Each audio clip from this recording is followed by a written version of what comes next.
ఘనంగా ప్రారంభమైన బారా షాహీద్ దర్గా రొట్టెల పండుగ దేశవ్యాప్తంగా ప్రసిద్ధిగాంచిన నెల్లూరు రొట్టెల పండుగ ఘనంగా ప్రారంభమైంది. అయితే ఒకరోజు ముందు నుంచే భక్తుల కోలాహలం మొదలైంది.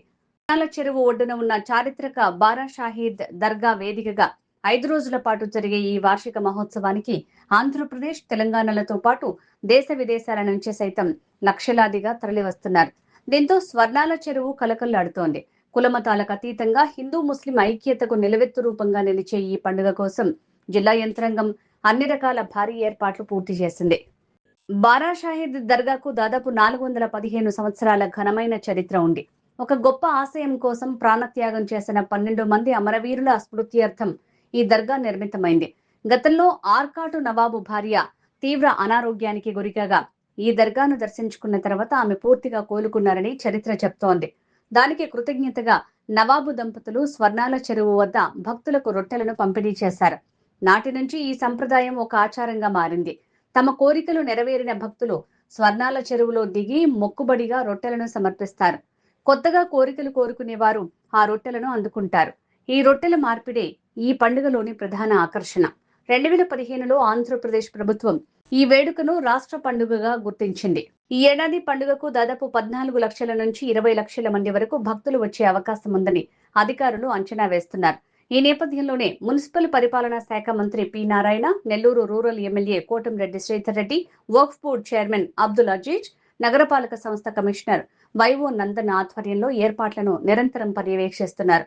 దర్గా అభివృద్ధి పనుల నిమిత్తం ప్రభుత్వం 5 కోట్లు కేటాయించింది. భక్తుల సౌకర్యార్థం స్వర్ణాల చెరువు వద్ద ప్రత్యేక ఘాట్లు, తాగునీటి సదుపాయం, నిరంతర విద్యుత్ సరఫరా, మొబైల్ టాయిలెట్లు, మెడికల్ క్యాంపులు ఏర్పాటు చేశారు. ఏపీ పర్యాటక శాఖ ఆధ్వర్యంలో ఏర్పాటు చేసిన బోటు షికారు ప్రత్యేక ఆకర్షణగా నిలుస్తోంది. ఇలాంటి అవాంఛనీయ సంఘటనలు జరగకుండా జిల్లా ఎస్పీ డాక్టర్ అజిత వేజన్ల నేతృత్వంలో భారీ పోలీస్ బందోబస్తు ఏర్పాటు చేశారు. డ్రోన్లు, సీసీటీవీ కెమెరాలతో నిఘా ఉంచడంతో పాటు ట్రాఫిక్ ఆంక్షలు, ప్రత్యేక పార్కింగ్ జోన్లను కూడా ఏర్పాటు చేశారు.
ऑटो अनीस और मैकेनिक और रविंद्र रंगड़ा